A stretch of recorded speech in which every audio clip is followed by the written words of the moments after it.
Lumusot! Lumusot mga kababayan ang isinampang impeachment laban kay Bangag sa Committee on Justice sa Kongreso.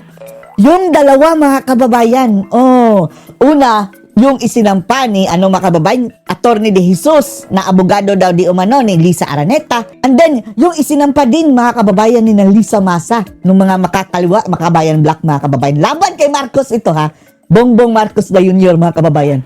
Ang mga kongresista bumoto na sufficient in substance ang isinampang impeachment na ito. Anong ibig sabihin nito mga kababayan? Akala natin hindi pa palusitin. So, ibig sabihin, tuloy ang botohan mga kababayan sa Congress kung ipapa-impeach sila si Marcos. Pero, bago po yan, mayroong hearing na mangyayari mga kababayan. Isa na naman itong diversionary tactic baka ito ang sinasabi nilang plano ni Tambaluslos mga kababayan. Sabay ipapa-impeach ang dalawa, si VP Sara at si Marcos mga kababayan. Dahil gumagamit sila ng mga makabayan black Panoorin po natin na. Unless we shall be proceeding to vote on the sufficiency in form of Masa et al. Complaint. Sige. There is a motion to declare Masa et al. Complaint sufficient in form. The same Point of order. Been objected to. Point of order. Those who are in favor, we shall now divide the House. The Honorable Ridon. Ang ingay mo, Kokey. Huwag ka muna mag-entrap, Who Kokey. seconded the motion, Madam Chair? Who was seconded? It hasn't been seconded. Hindi pa na-seconded, Kokey. Sige, i-second mo. It's Kong Noy Defensor. Because I heard a lot of second. Okay. Sinekanda ni So Defensor. we shall now divide the House. Hindi ka ba, Those who okay? are in favor of the motion, please raise your right hand. Ang motion mga kababayan is to deklara na sufficient inform ha. Ituloy ang impeachment laban kay BBM, hindi ibasura. Sino ang mga gustong ituloy? Ala, sino yan? Ayan mga kababayan, nag-hands up na sila. Ang mga mga kababayan, itong mga bata ni Tambaluslos. Lahat naka-hands up mga kababayan, gustong ituloy. Mga bata ni Tambaluslos mga kababayan. Sina Diokno. Kakampi nila mga makabayan black, kakampi ng Tambaluslos. Sina Erice, although hindi kakampi ng Tambaluslos, pero dilawan yan. Pero yung mga bata, nag-combine na mga kababayan, at saka sina Dilima, mga makabayan black, bumoto na sufficient informed. Eto, ang susunod na boboto mga kababayan is kung ipabasura.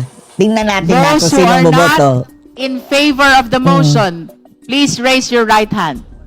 Kong Tinyo. Hoy, titinyo! Sige. Eto sa mga gustong ibasura mga kababayan, si Abante. Talagang, si Abante mga kababayan. Ibasura na yan. Gabing paasip-sip ni Abante dahil gusto niya talaga hindi tumuloy ang impeachment ni Bongbong Marcos. Those who abstain, please raise your right hand. Isa lang ang abstain siya. Sino ba yan? Si Rodriguez, Rufus. So ano ang resulta? Vote, please. Ano ang resulta? Tuloy ba o hindi? Mas marami yung tuloy mga kababayan mas marami. Luis to. Ngimi din ito, no? Laging ngumingi din ito magsalita mga kababayan, yung kanyang bunganga. Parang hindi rin pantay. Cherville. Ay, nako, ang boto, eto na, babasahin na ang boto mga kababayan. Babasahin na ang boto. Tuloy ba ang impeachment ni Bangag o hindi? With 35 in favor. 35 in favor. 9 against. Talo na ang against mga kababayan. So, tuloy. Pasado na sa Committee on Justice. So, next step dito mga kababayan, hearing. And 1 abstain. Isa The ang chair abstain. declares the Masa et al. Complaint sufficient in form. Sufficient informed. The Honorable Abante. Abante Liling.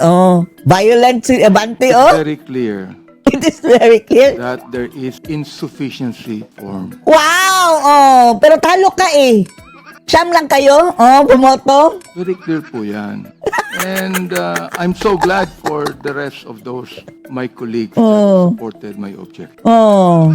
Unang-una, Abante, hindi ka nga dapat nandyan dahil hindi ka naman nanalo eh. Second ka lang, hindi ka dapat ipinalusot dyan sa Congress. And therefore, Pasip-sip ito mga kababayan. that this is actually an exercise in futility. Futility, And a this is futile daw mga kababayan. Walang silbi. Pointless. waste of the people's money. I Nagsasaya therefore lang daw ng pera. would like to walk out of this hearing. Awak at alis! Layas! Oh, layas. The manifestation is noted. Layas We lang. have concluded the determination in form Nag-walk of out. both Nag-walk out ang animal. Jesus Sige, complaint sundan mo si Akop. and Layas. Masa et al. Complaint. If there are Natawa. any other matters the member wish to discuss Parang drama lang, no? Oh, may ganyan bang walk out tapos nakatawa mga kababayan? before we suspend? Udas! Udas ka! Oh, No other matters? oh iyak na! Iyak! There being no other matters, Oh, eto mga kababayan, eto yung kanina ha. Eto yung kanina. Ito. Yun yung second. Dalawa kasi yun mga kababayan, kinonsolidate. Yung una, yung kay De Jesus, yung 4 na page lang ba yun? O 15? Sabi ni Respicio, 4 lang daw. Binagbotohan din. entertaining the motion to declare the Jesus complaint as sufficient in form as raised by the Honorable Amben Amante.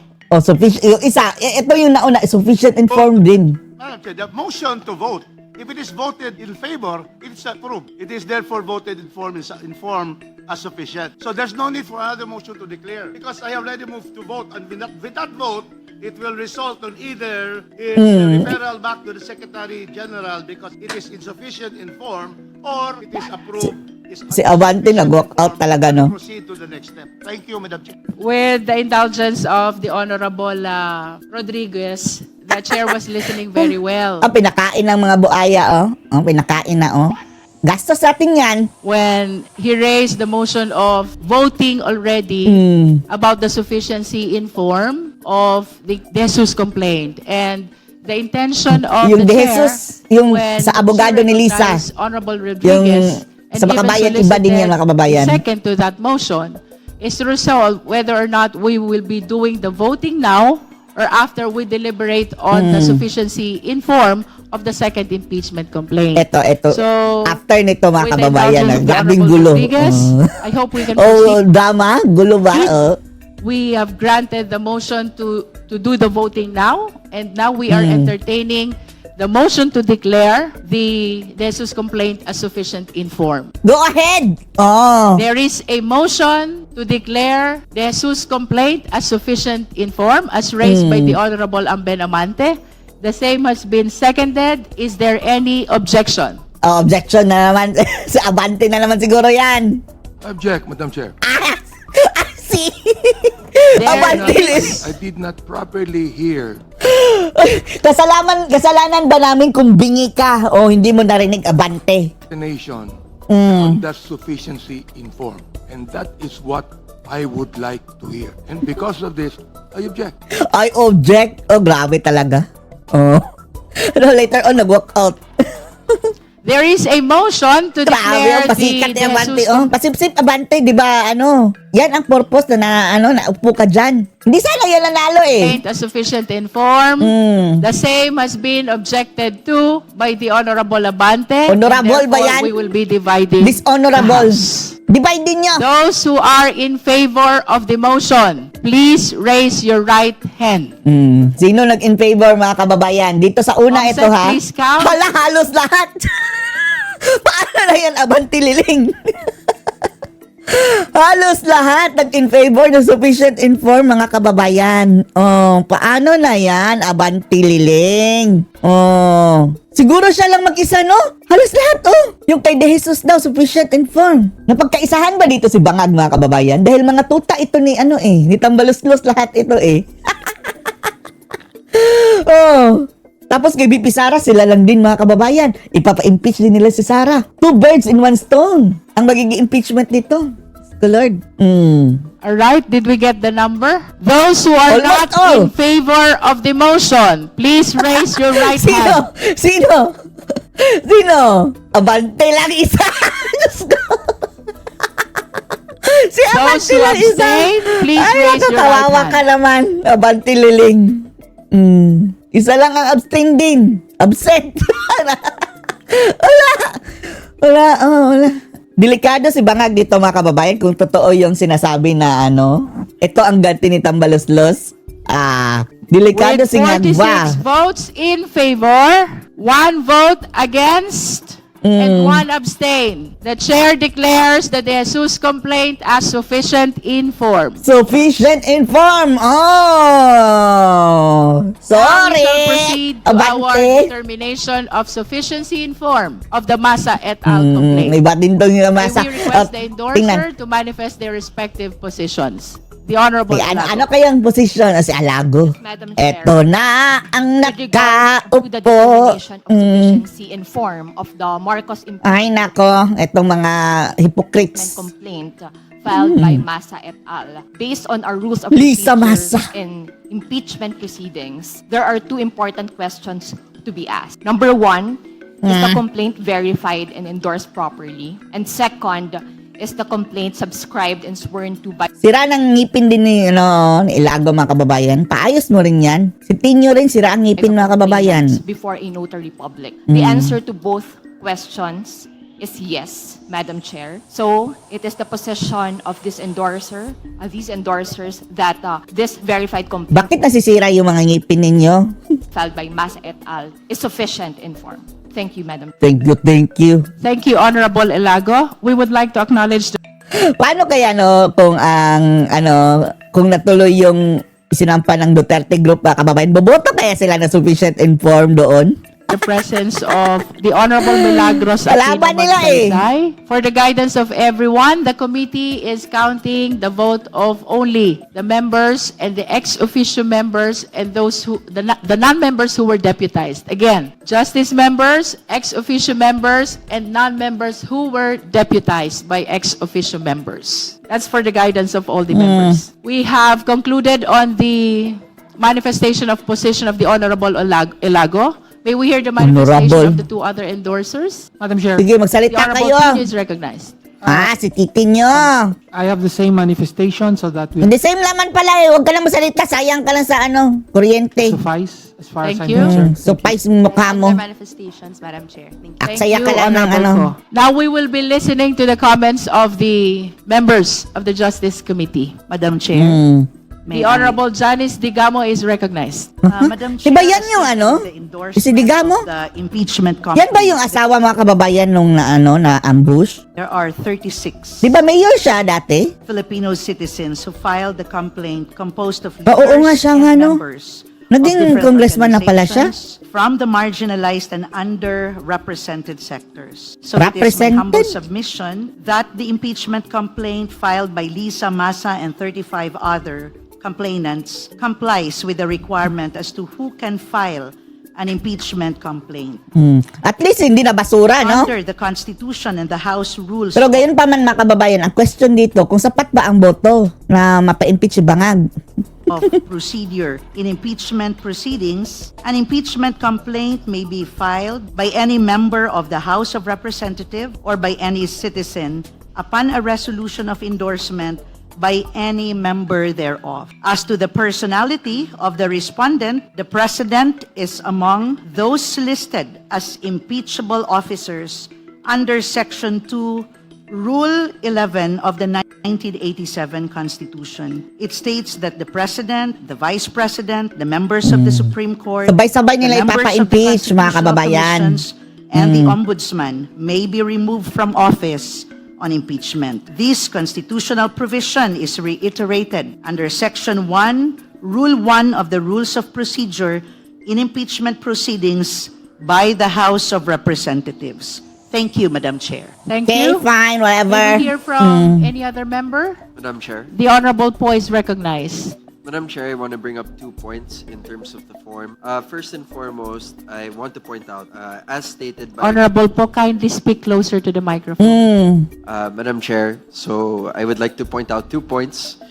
First and foremost, as stated by a Congresswoman, Sara Ilago, they did actually have their complaints signed and verified, and to make sure that this Grabe, is pasitsip, true abante, and no? correct based on their personal knowledge or based on authentic records po. And this is not filed. To be clear, this is not filed to harass or cause any unnecessary delays.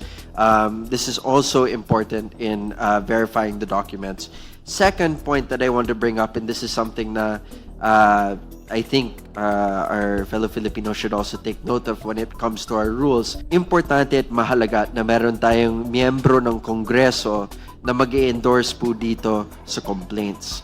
Dito sa MASA complaint, we have Representatives Tino, Sara Ilago, and of course Congresswoman Ko as the endorsers, Busy ang mga makakaliwa ngayon, mga kababayan. Sponsor ba ito ni Tambaluslos? making it a proper endorsement. Oh, nagsampa din sila ng mga kababayan ng impeachment laban kay VP Sara.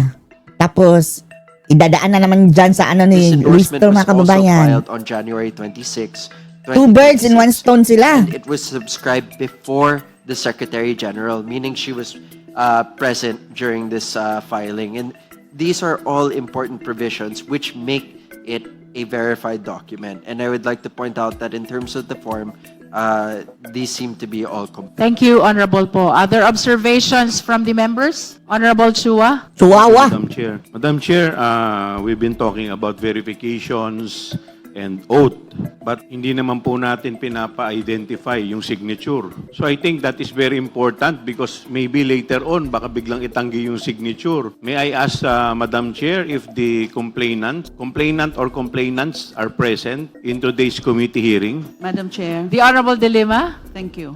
Dilima, Saba. Necessary because there Hmm. is a presumption of authenticity Ito no, parang kambal din ni Dilima, mga kababayan, ano? of signatures unless someone or anyone questions it. Then it becomes an issue. Parang I think little that sister would, ni Saba Dilima. Hmm. asking the affiant or the signatory to confirm or not his or her signature. So that is unnecessary. And Honorable Chua? yes, but I think that is very important. Why? Because we are talking here of the sufficiency in form. And one of the very important in the form is the signature itself. Sino signature pala na yung nagkulang? Otherwise, baka later on biglang itanggi, paano po yun? Baka i-technical nyo later on, In ha? fact, there are several instances na sinasabi, hindi kanila yung signature. So, have we also invited the notary public? Wala rin naman po dito yung notary public para mag-verify na humarap po sa kanya talaga yung tao. So, if we are talking here of sufficiency in form, hindi po ba ito mahalagang tanong din? Anong kagamahan na naman ba ito, mga kababayan? Well, of course, I will- may naaamoy tayong parang hindi masangsang dito Masangsang na amoy, hindi maganda dahil ang akala talaga natin babasura nila na insufficient informed. Will submit to the wisdom Sufficient na of the body. The Honorable Suntay? Yes, Madam Chair. I think that would Baka isa na naman ito sa mga mind games ni Bangag, mga kababayan. Ano? Alam nyo naman yung tripping ng mga Bangag simply answer the complainant who also endorse the verified complaint for impeachment are present. And they actually sponsored it. So the authenticity of the signature is easily verified by just asking them. And because they're present, I believe that they're affirming that it's their signature. While we recognize the point of the Honorable Chua, let it be known that only the members and the endorsers were invited in today's hearing. As mentioned earlier by the Honorable De Lima, the determination of form and Saba. substance are preliminary. The hearing proper will be happening on the later part of our proceeding after we have concluded on the determination of form and substance. No? We recognize the significance of the opinion and observation of the Honorable Chua, but nevertheless, let us confine ourselves to what appear in the impeachment complaint. Madam Chair. Madam Chair. The Honorable Rodriguez? Yes, the complaint of Masa et al., my good friend. Yung Masa et al. Ay, good friend. Masa and also Laban namin yan si Masa. Congressman Casino is not sufficient in form. If you read the complaint, it is not a verification after the complaint, but a jurat. Jurat? It is subscribed and sworn to. This is not the verification that is required under the Constitution under our rules. Can you kindly take a look? Can you Sige, show mag-away there kayo. May the we end request of the complaint? Secretariat to flash It the is complaint? a jurat, subscribe and form. There's no statement here about a verified complaint. Gusto nila mga kababayan yung ano lang, yung insufficient in substance. Yung sa abogado ni Lisa Marcos. Dahil mukhang planted yun eh. Pero ito sa Makabayan Black, may ilan na kumontra pero hindi pa rin sila nanalo. Madam Chair. Nanalo si Tambaloslos dito. I have The Honorable Dilema. Sorry. Thank you, Madam Saba? Pasok Saba. I have, and I guess others would have that. Really, verification page. Kindly speak closer to the microphone. Hoy Saba! See, that Lakasan there mo is boses mo, Saba. a verification page. Ang ingay mo pagdating kay Sarah tapos Alleging ngayon necessary facts hina ng boses mo. in Sa mga accordance interview ang with Section 3, daldal mo, Saba. of the rules of impeachment, rules of procedure in impeachment proceeding. That it is that the complainants or the complainants read and understood the contents thereof, and that the most important Tumaba na rin si Saba, mga kababayan, Bumalik ang dating Saba. or based on authentic records and documents. That is the needed allegation or averment in a verification. The number 4 and number Ilang kilo 5 ka na is rin, not Saba? necessary anymore. It's actually required in the certification. So if it's a verification and certification requirement, then we can consider number 4 and number 5. But for purposes of verification, under the rules, it's only about that the allegations are true and correct of our personal knowledge or based on authentic records and documents. I see it here. There is a I see it here. I see it there. duly signed by Nakita all ni Saba. complainants. The Honorable Rodriguez. I have read that. It is after the verification of the endorser. But if you will read here, verification signature, there's no notarization. No notarization of the verification itself. And you post those two. Because I have read this for the past week. And Kindly flash the certainly we complaint. wish to hear it. But if it is insufficient in form, it cannot go. So look first at the jurat. At the end, Bakit hindi niyo pinanotaryo, Saba? should be at the end of the complaint. Yan mga kababayan, technical na naman yan. Where it will say that it is Kasi yun dapat in-attorney to passion, Hindi tinanggap mga kababayan tinanggihan. of the personal knowledge or it's sufficient if you say personal knowledge or authentic records. That's fine. That is in our civil That's procedure. fine, that's in our criminal fine. procedure. Whatever. But here, if you will see the verification, Mr. Chairman, Madam Chair, Mr. the Chair. verification Buti na lang wala na si Paduano mga kababayan, Notary public. Paulit-ulit So ang there is no Michiche. The verification which is attached to the endorsement, there is none. There is There is none. notarization. Madam Chair. Walang notaryo. Ipanotaryo niya kay Gutesa. Honorable Sabi niyo, mamimeke daw ng notaryo si Gutesa Ipanotaryo niyo. Vice Chair Kit Flores. Ay, nako. I is the copy of the Honorable Rufus Rodriguez. Does it contain the last page, sir, where there is that page attached? Secretary, kindly double check Maybe the they- copy. Double check niyo na yan bago kayo mag-away The dyan. notarization is on the jurat. Jurat. On the last page. Buti, hindi. It's on the jurat. Sounds like And the jurat is not Urat. the verification.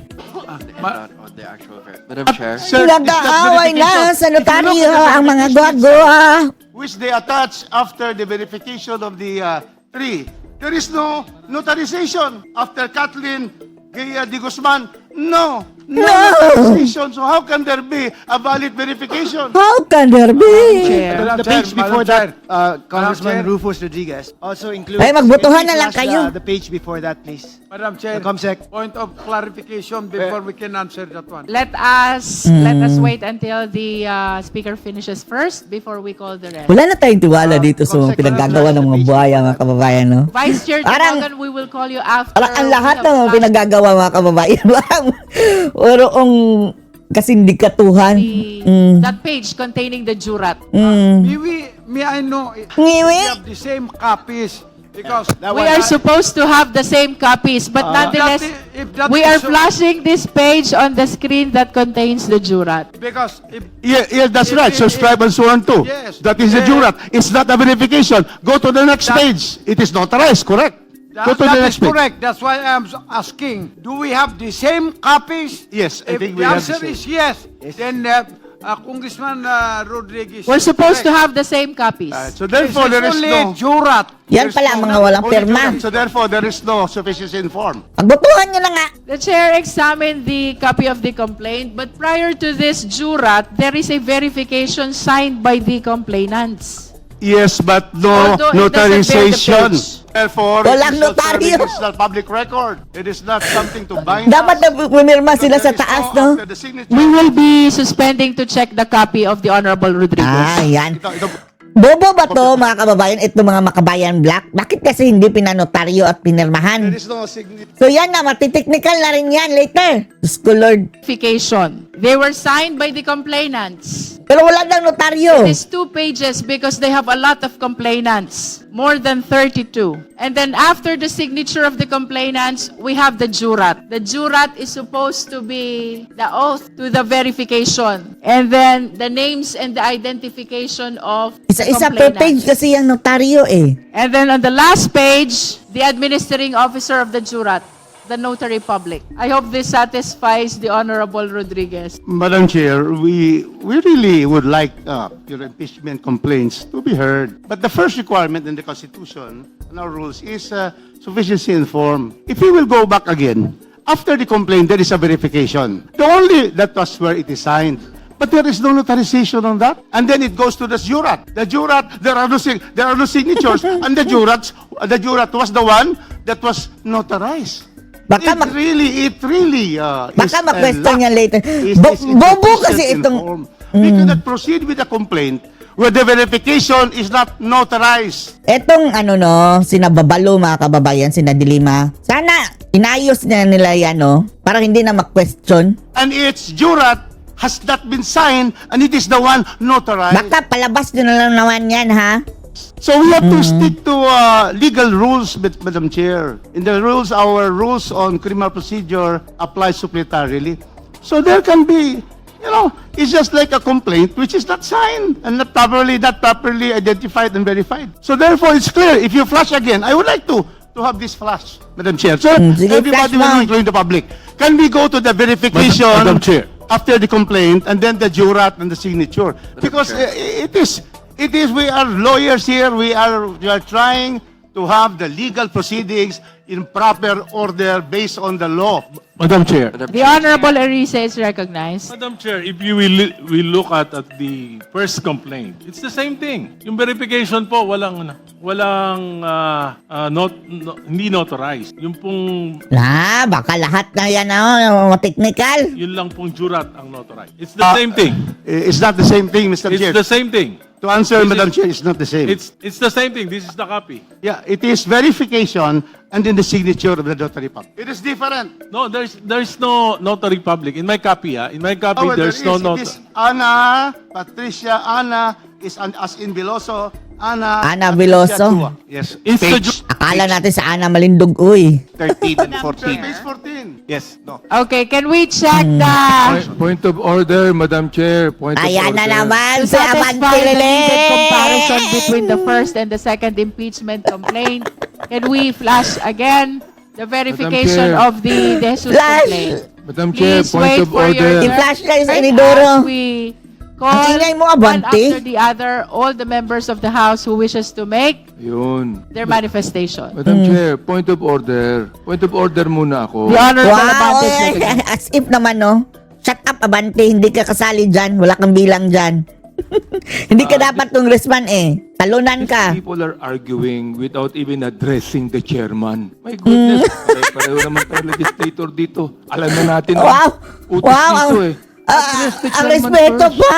Before you Oh, ayan ever na. argue with one another. Sige, mag-away kayo. Madam Chair, this representation apologizes to the Honorable Chair because sometimes we cut in because in answer, but you are, Chairman Abante is right. Chairman. And we should always address before addressing the committee. Hindi yan chairman eh. Permission of the Chair. Thank you very much, Madam Chair.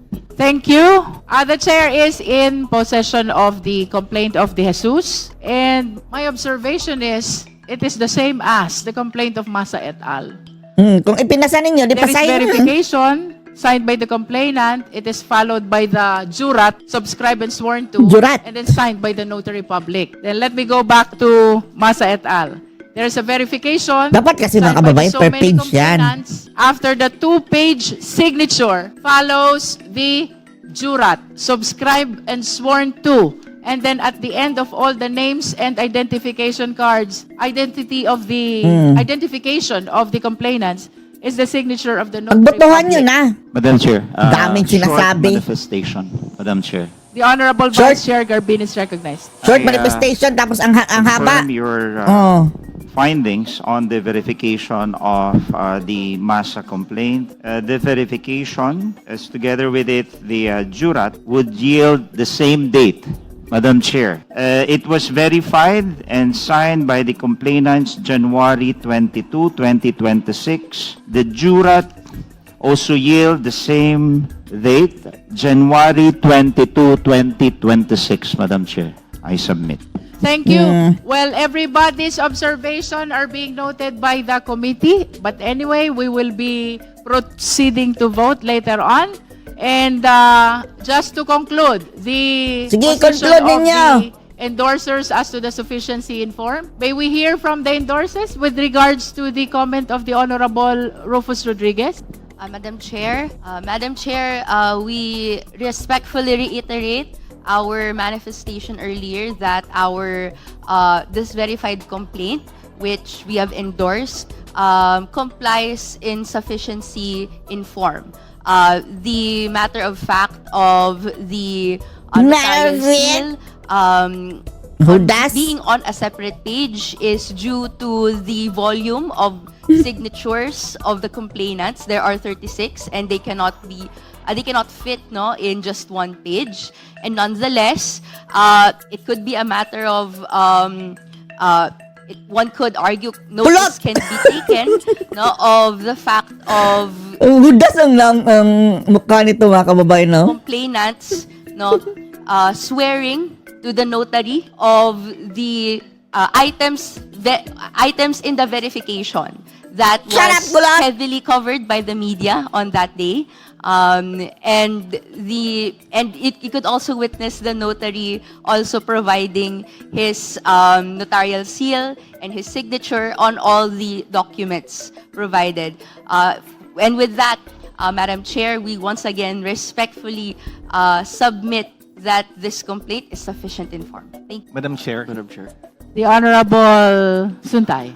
Madam Chair, I think the best Suntay. evidence to show if it is sufficient in form or if the document is notarized is the document itself. Let us, maybe what should be presented is not the statement, but the document so that we could see. So we have flashed the actual complaint in the screen, and I believe that most of the members are equipped with copy of the same already. And we've made our comparison also between the De Jesus and the Masa et al. Complaint. It is observed that they are one and the same in as far as verification and jurat are concerned, no? Sige, So if sige, there are sige. no other Pagbotohan comments na. or manifestations on sufficiency in form of Masa et al. Complaint, then the chair is ready to hear the necessary motion. Madam Chair, Oh, the Honorable motion. Erice is I recognized. move that we declare the Masa complaint as sufficient. So move. Do I hear a second? I'd like to object again, Mr. Object na naman si Okay. Abante Liling. There is a motion. I think, Madam Chair, Walang interesado sa what you think. Honorable Abante? I have definite reasons why I Yes, Sige, please state your reason idaan why mo na you're lang yan opposed. sa boto, Abante what Liling. Congressman Chua has raised a moment ago is important. Now, we are not talking about any fast rules here. Every member of this Pasip-sip pa House ba, has Abante? the right to question Oh, you have the right, pero idadaan sa botohan eh. whatever the question might be, Madam Chair. Therefore, the question of Congressman Chua should be tackled. Number two, I also object on the argument raised by Congressman Rodriguez. And number three, Madam Chair, Anong number yan? 100. Madam nakita ko po Chair. dito, in-exhibit nila yung competent evidence of identity. Pero wala po dito yung documents if they are indeed taxpayers, Madam Chair. Sapagkat nakalagay sa endorsement, As if naman, no, ikaw abante. they should be taxpayers. Therefore, I question if all of these 36 complainants are actually taxpayers. Kung taxpayers yan, dapat mag-submit ng document yan dito. Siya lang mag-isa kanina ganun pumunta, mga kababayan. If indeed, wala. Therefore, insufficient ang Ah! proof na pinapaliwanag dito. Si Bangag, And therefore, I love Madam Abante, Chair, I love Albante. object. Ay, si Bangag, mga kababayan. We are Sasabihin ni noting Bangag, the explanation sulit of ang the Honorable pagpanalo Abante with natin regards dito to kay his ano, Abante. objection. Nonetheless, we shall be proceeding to vote on the sufficiency in form of Masa et al. complaint. Boto. There is a motion to declare Oh. Masa et al. complaint sufficient in form. Point of order. The same has been objected to. Point of order. Those who are in favor, we shall now divide the House. Oh, ay eto na yun, mga kababayan, kanina seconded pinakita the natin pa sa umpisa Was seconded. na nagbotohan na sila. And then, ang kinalabasan, mga kababayan, panalo pa rin ang sufficient inform. Kong, Pero, nung dati, yung sa una, mga kababayan, kay De Jesus na filing, isa lang si Abante lang ang kontra. Ngayon, nakakuha na siya ng siyam. Pero gayon pa man, talo pa rin sila, mga kababayan. Lusot, tuloy ang impeachment ni Bangag. Ngag ba? Itong sister ni Dilima, oh. with 35 Oh. in favor, 9 May 9 against, pala. Oh, at least may and 9 1 abstain. The chair declares the Masa et al. Complaint sufficient, in form. So ordered. Oh, tuloy ang impeachment. Ewan lang natin kung anong drama nito, mga kababayan. Bakit ipinasa ng Kongreso ang impeachment? Anong masasabi niyo dito? Post comments below.